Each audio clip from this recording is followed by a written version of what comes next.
temppeliin ja palvotte siellä, että miksi te tee jokaiselle oma patsas ja vietä sen kotiin. Ihmisillä oli tämä hyvä ajatus, että meidän ei aina tarvitse tulla sinne, että me muistetaan nämä hurskaat ihmiset, kun me tehdään näistä patsas ja jokaisella on oma patsas kotaan. Ja nämä tekivät nämä patsaat ja silti jatkoivat palvoen Allahia yksin. Sitten he kuolivat ja heidän jälkeläisensä tuli ja sitten he näkivät heidän isänsä rukoilevan näiden patsaiden vieressä. Ja saatana tuli heille ja sanoi, että he pyytävät heiltä sadetta. He pyytävät näiltä patsailta sadetta. Vaikka tosiasiassa he palvoivat yksin ja pyysivät vain Allahilta, mutta kun he näkivät nämä patsaat, niin he muistivat Allahin ja sen takia tekivät näitä hyviä tekoja. Eivätkä pyytäneet suoraan heitä. Mutta kun nämä isät olivat kuolleet ja tieto siitä, minkä takia nämä patsaat oli tehty ja sitä ennen ne kuvat, niin saatana tuli heille ja sanoi, että he pyysivät näiltä patsailta ja he antoivat heille sadetta. Ja he antoivat heille kaikkea sen takia, että he palvoivat häntä. Ja kun tieto oli hävinnyt, silloin ensimmäisen kerran ihmiskunnassa oli tullut, mitä arabiaksi kutsutaan shirk, eli epäjumalan palvonta. Ja nämä jälkeläiset rupesivat pyytämään suoraan näitä patsaita ja palvomaan suoraan näitä patsaita. Silloin Allah lähetti ensimmäisen lähettilään. Adam oli profeetta ja sitten tuli ensimmäinen lähettiläs, jonka nimi oli Noa, joka tuli kutsumaan ihmisiä palvomaan Allahia yksin.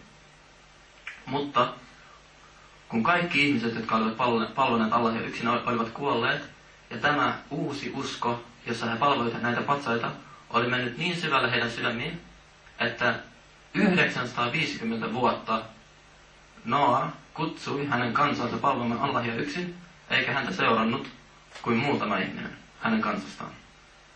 Sitten Allah käski Noaa rakentamaan arkin. Ja kaikki nauraavat hänelle, että miksi sä rakennat arkkia keskellä, tiedät sä hiekkaa, että missä sä ajattelet tällä paatilla mennä minnekään. Ja tämä oli Allahin käsky. Ja Noa rakensi tämän arkin, koska Noa oli sanonut 950 vuotta. Silloin ihmiset elivät pidempään. 950 vuotta hän oli kutsunut kansansa pelkästään todistamaan, että ei ole ketään Jumalaa, kellä on oikeutta tulla palvotuksi, paitsi yhdellä Jumalalla.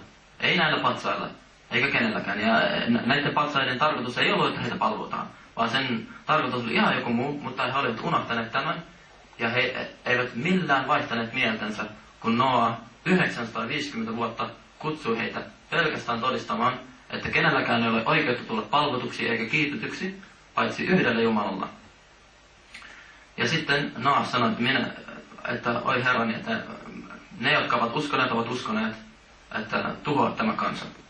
Ja sitten Allah käski häntä rakentamaan tämän suuren arkin ja ottamaan uskovaiset sinne mukaan. Ja sitten Allah lähetti sateita, jotka satoivat ja hän tuhosi tämän kansan. Sitten Noan jälkeläiset elivät taas monoteistisessa uskossa, palvoen yksin Allahia, kunnes taas ihmiset unohtivat tiedon ja uudestaan epäjumalan palvonta tuli ihmiskunnan luokse. Ja sitten Allah lähetti taas uusia profeettoja, jotka kutsuivat kansojaan todistamaan, että kenelläkään ei ole oikeutta tulla palvotuksi paitsi Allahilla. Ja tämä on se viesti, johon jokainen profeetta kutsui heidän kansojaan. Että ei saa palvoa ketään muuta paitsi Allahia. Ja he ovat muslimeita sillä sanan tarkoituksella, mitä me selitettiin, että mitä islam tarkoittaa, mitä muslimi tarkoittaa. Eli hän, joka antautuu Allahille. Hän, joka palvoo yksin Allahia. Ja näin oli myös profeetta Muhammed, rauha hänelle. Hän tuli arabikansan luokse silloin, kun he palvoivat patsaita.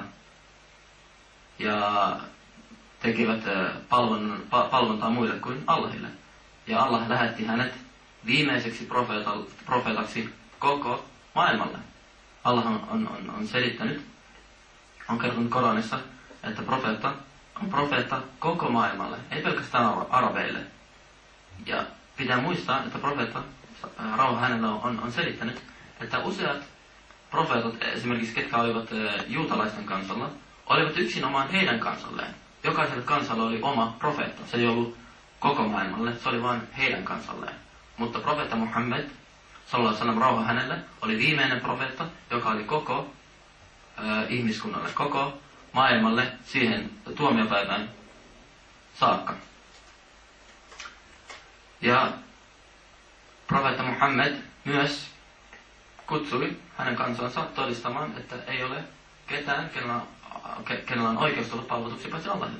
Eli profeetta Muhammed ei tuonut mitään uutta uskontoa, ei tuonut mitään uutta, mitä ei ennen ollut, vaan hän vain varmisti sen, minkä Allah on aina lähettänyt kaikille hänen profeetoille. Se, mihin Jeesus kutsui. Jeesus ei kutsunut palvomaan itseään, vaan hän kutsui, että me palvomme yksin Allahia. Mooses ei kutsunut palvoakseen itseään, vaan hän kutsui, että me palvomme Allahia, alistumme yksin Allahille. Ja Jeesus oli muslimi, ja Mooses oli muslimi, ja kaikki Allahin lähettämät profeetat olivat muslimeita. Niin kuin me olemme selittäneet, mitä tämä sana tarkoittaa. Ja viimeinen ilmestys, mihin me uskomme, on Korani. Korani tarkoittaa se, joka on luettu. Koska profeetta Muhammed, rauha hänelle, ei osannut lukea eikä kirjoittaa. Kun Allah on lähettänyt profeettoja, hän on aina lähettänyt tai antanut hänelle ihmeitä sen mukaan, mikä oli heidän kansan tapana. Eli mä selitän tämän asian. Eli Mooseksen kansalla oli paljon taikureita, jotka teki silmätemppuja ihmisille. Niin Allah antoi Moosekselle kepin. Ja kun Mooses heitti tämän kepin, se keppi muuttui, Allah loi sen kepin käärmeeksi. Taikurit tekee silmätemppuja. He pystyvät niin kuin laittamaan jonkun asian, näyttämään joltain toiselta kuin se oikeasti on. Mutta taikurit eivät osaa luoda mitään. Luominen kuuluu ainoastaan Allahille. Sen takia Allah antoi Moosekselle jonkun semmoisen ihmeen, joka oli vastaava kuin mitä hänen kansalla oli. Koska siellä oli paljon taikureita, niin Allah antoi Moosekselle kepin, jonka Mooses pystyi Allahin avulla saamaan muuttumaan käärmeeksi silloin kun halusi. Ja siksi ensimmäiset, jotka uskoivat Moosekseen, olivat taikurit. Koska kun Faarao toi kaikki taikurit ja halusivat heidän tehdä taikojaan Moosesta vastaan, Mooses heitti hänen keppinsä ja se muuttui käärmeeksi. Taikurit olivat ensimmäiset, jotka tiesivät, että tämä ei ole taikaa. Me emme pysty luomaan kepistä käärmettä. Me emme pysty oikeasti luomaan esineistä ja muuta kuin he ovat. Me pystymme vain tekemään silmätemppuja. Jeesus tuli semmoisen kansan luokse, joissa tieto oli levinnyt juutalaisten kesken. He tunsivat lääketiedettä paljon, ja silloin oli paljon lääkäreitä, ja lääketiede oli hyvin suosiossa. Eli Allah, mitä hän antoi Jeesukselle? Hän antoi Jeesukselle Allahin luvalla, että Jeesus pystyi herättämään kuolleita henkiin, tai parantamaan spitaalisia tai sairaita ihmisiä, ja myös puhaltamaan niin kuin esineisiin, jotta heistä tuli lintuja. Eli oli tämmöinen joistain tehty semmoinen linnun näköinen esine, ja kun Jeesus puhaltui siihen, siitä tuli lintu. Koska lääketieteessä pystytään parantamaan joitain sairauksia antamalla joitain lääkkeitä tai parantamaan haavoja tai sun muuta asioita, mutta kukaan, paitsi Allah, ei pysty